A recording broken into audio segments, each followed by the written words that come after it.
Tonight, gas and oil prices are already high, and now some lawmakers are talking about a tax. That tax would be added to fossil fuels such as heating oil.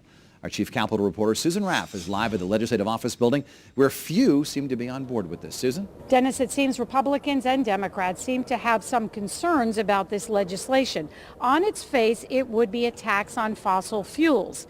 The goal or the hope would be that it would push people away from fossil fuels to more cleaner and greener forms of energy, such as solar.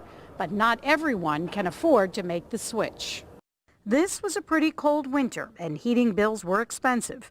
Legislation before the Environment Committee could make those bills even higher. It's another attempt at grabbing money out of everyone's pocket in Connecticut to prop up our general fund.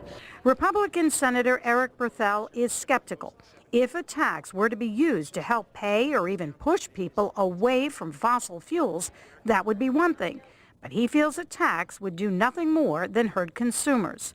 The tax, if passed on from the dealer to the consumer, would be about 14 cents a gallon. On a fill-up of about 150 gallons, that's $20 or more. The tax would be on home heating oil as well as natural gas and propane.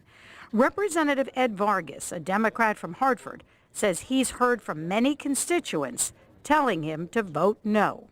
People feel that this is such a vital part of people's lives, home heating oil and those kinds of issues, propane for cooking and the rest of it, that any undue burden on them and also on the distributors and the business people whose livelihoods are affected by this are very concerned.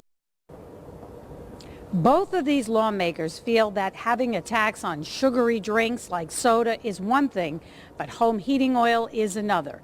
This tax has to be taken up and voted on, and that has to come in the Environment Committee. If that happens, it goes to the full House for a vote.